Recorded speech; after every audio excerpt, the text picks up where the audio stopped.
سلام سلام كمي تخونو أبزل لكم ما سلام تأنا من يلكم جد معزيا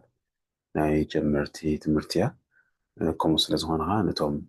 مش مرتا لفل زلنا وين بزيرو لفل زلنا قطع من ندخل تمرتيا سلزي عبتها ناتي بيج آتيكم فلو لايك مقبار أتحمقهم زاناي جمرت تمركات بيج مالتها غربا ترهوات كلهم هوا أتيكم لايك بوريهم إن فلو بور سلزي بمواتساب لوني قالت كرينا بزعباني مويا زمكات مالتي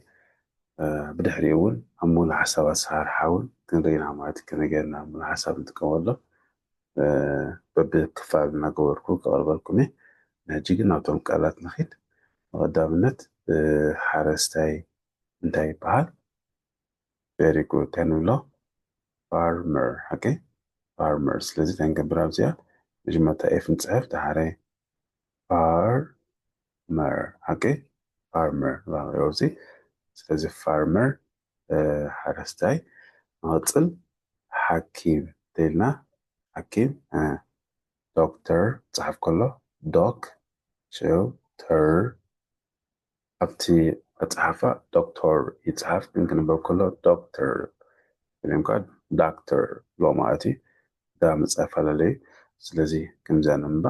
ንፅሓፍ ከሎ ከምዚኣ ፅሓፍ ኣለዋ ኔክስት መምህር ተኢልና teacher نمشي تي كمزيا شركة كمزيا اوكي تنمشوا teacher تنبا ما تريد بزيا next كشاني نقبي زخشن ماتي زغان تيبال chef اوكي chef سلازي كما تعرف كله ch شو f chef بام ماتي chef لازم همزيا تعرف كله ريوا الموصل نا إلكتريك በዓል ሞያ ኤሌክትሪክ በዓል ሞያ ተኮይኑ እንታይ ብምንታይ ንብሎ ኤሌክትሪሻን ኦኬ ስለዚ ኤሌክትሪሻን ሶ ፅሓፍ ከላ መጀመርታ ኤ ኣላትና ኣብዚኣ ካብኡ ሌክ ኦኬ ሌክ ረይዋ ደርሽዑ ትሪ ረይዋ ድሕሪኡ ሻን ከምዚኣ ንቃርሾ ኤሌክትሪሻን ፅሓፍ ከላ ከምዚኣ ንፅሕፋ ኤሌክትሪሻን እዛ እታ ሺ ኮይና ትምፅል ዓይነት እያ እዚኣ እዛ ፓርት እዚኣ ስለዚኣ ሺ ትኾናላ ሶ ሻን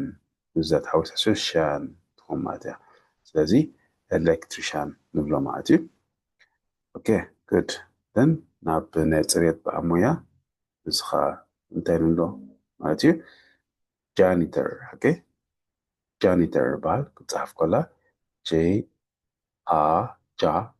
ኒ ጃኒተር ኦኬ ጃኒተር እዚ ናይ ፅሬት በዓል ሞያ ኮይኑ ጃኒተር ንብሎ ማለት እዩ ኔክስት ኣውቲስታ ወይ ዘዋር መኪና እንታይ ንብሎ ድራይቨር ኦኬ ሶ ድራይቨር ሕጂ ዝኾነ ሰብ ምናልባት ሕዳ ድራ ስለለኹ ኣብዚኣ ትብል ዘላ ኮይና ዝስምዖ ሰብ ንህሉ ክኾን እዩ ተመጀመርቲ ፍላይ ክፅሓፍ ከሎ እዚ ልክዕ ብከምዚኣ ፅሓፍ ኣለዋ እንታይ ትኾን ሽዑ ድራይቨር ኦኬ ድራይቨር ደን ክኢላ ሓሳብ ናይ ሓሳብ ክኢላ ማለት እንታይ ዝበሃል ኣካውንተንት ኣካውንተንት ስለዚ መጀመርታ አ ሽዑ ክ ኦኬ ካብኡ እታ ክ ዳብስያ ትኾን ክፅሓፍ ከላ ኣብዚ ስለዚ ሓንቲ ሲ ሳይለንት እያ ማለት እዩ ሓንቲ ንብሎ ስለዚ ካው ከምዚኣ ትኾን እያ ኦዩ ኣው ስለዚ ኣካውንተንት ፅሓፍ ከሎ ከምዚኣ ፅሓፍ ስለዚ ኣካውንተንት ንብላ ረይዋ ኔክስት ተያላ ኣብዚኣ ተሓዚ ገንዘብ እንታይ ንብሎ ካሸር ኦኬ ካሸር ስለዚ ካ ከምዚኣ ረይዋ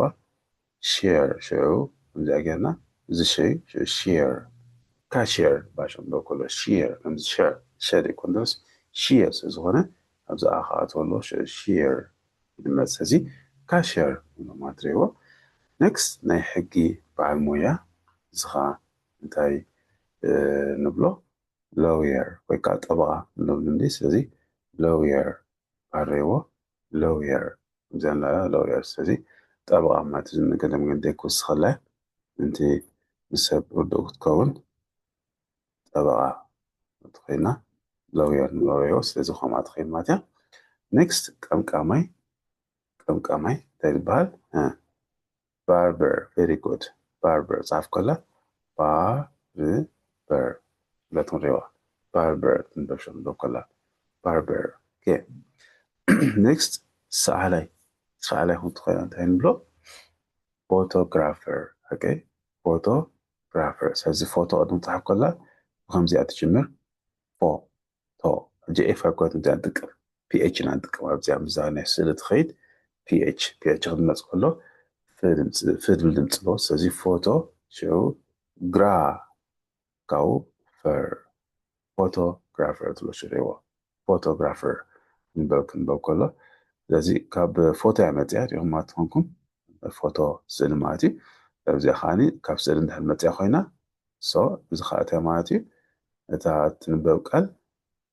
لك كم تاع زنببنا فوتوز نبره شو جرافر تاع فوتوغراف تاع رسل خوينو شو تاع جراف تنسوس خلا اي ار نوس خلا شو خما ننببا ماتي اوكي لازي فوتوغرافر نيكست ጋዜጠኛ ይባላል ጆርናሊስት ኦኬ ጆርናሊስት ስለዚህ ጀመታ ጆር ከዚያ ጻፍ በላ ጆር ና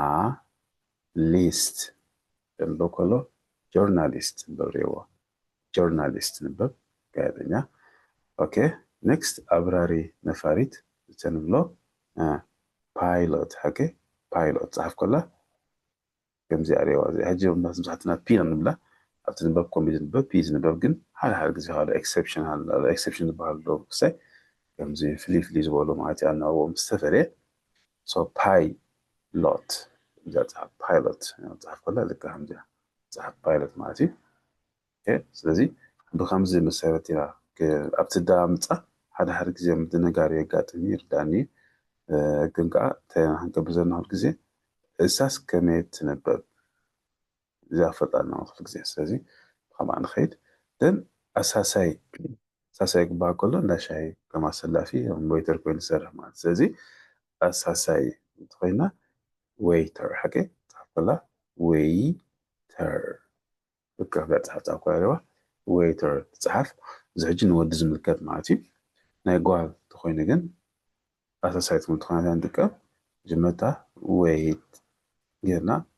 ዌይተር ጽፋ ካብ ዌይትረስ እጂ ኣብዚ ክጽሓፍ ከሎ ረይዎ ኣብዚ ሕጂ ክጽሓፍ ከሎ ኣብ ናይ ጓል ተራ መፂና ይፈላለይ ፍልል ያለው ማለት ኣብ ናይ ወድን ኣብ ናይ ጓልን ክኾን ከሎ ኣብ ናይ ወዲ ክኾን ከሎ ከመዘላታ እንታይ ንገብር ዌይተር ጣያ ንገብራ ኦኬ ኣብ ናይ ወዲ ክኾን ከሎ ማለት ኣብ ናይ ጓል ክኾን ከሎ እንታይ ንገብራ ዌይትረስ ከምዚኣ ትኾን ረይዋ ዌይትረስ ማሽሩ ስለዚህ ዌይትረስ እንደማለት ይብኸማ እንሕዛ ይግባ ኔክስት ሰፋየት የለ ትሰፍ ማለት እዩ እንታይ ይበሃል ቴይለር ኦኬ ቴይለር ቴይለር ንብሎ ማለት ረይዎ ቴይለር ንብሎ ደን ናይ ሓኪም ስኒ ወይ ናይ ስኒ ሓኪም እንታይ ይበሃል ደንቲስት ቨሪ ጉድ ደንቲስት ተምሽዑ ደንቲስት ረይዎ dentist version bokolo dentist nbab then makina array ወይ makina ጽግንሰብ ከም ትኩላትን ፎቶ ይባል መካኒክ ሐቂ መካኒክ ስለዚህ ጽሐፍ ከላ መካኒክ ጅመታ ነ ካው ዳንክ ስኸለና ch ch هذا ጊዜ እቲ h ትወሎ ወላ ch ጽሐፍ ተአምበር እቲ h አይንበብ هذا ጊዜ ማለት ገለገለ ዝተወሰኑ ቃላት ጅሆም ስለዝኾነ ነዚያ ተራ ከምዚያ ጽሕፍ ኣላ ኮይና ኖርማል ብልምዲ ሰንፈጣ መካኒካ ግን ተሓቂ ግን እንታይ ብዙሕ ጅረይዎ ነዛ ኤች እዚኣ ኣይትድመፅን እያ ስለትድመፅ ከም ክ ጌርና ነምባልና ነዚኣ ማለት እዩ እምበር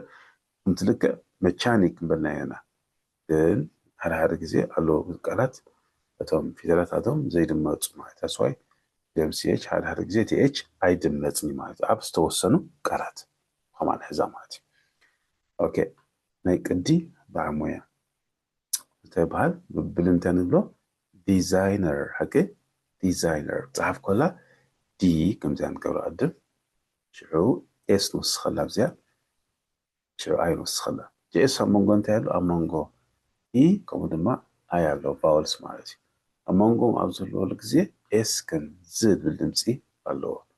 ሽዑ ጂ ንወስኸላ ዲዛይነር ጂስ ኣሎ እንዶ ብዚ ደኣ ጂ ይድመፅ እዩ ወላ ኣይድመፅ ኢልና ኣይድመፅ እዩ ስለዚ ይፀሓፍ እምበር ኣይድመፅ ስለዚ ገለገለ ቃላት ኣሎ እዚ ናቶም ፊደል ዝፀሓፍ ግን ከዓ ዘይድመፁ ማለት እዩ ዘይድመፁ ማለት እዩ እዚ ከምኣ ንገብር ማለት እዩ ጠቡ ከምኣ ንኸይድ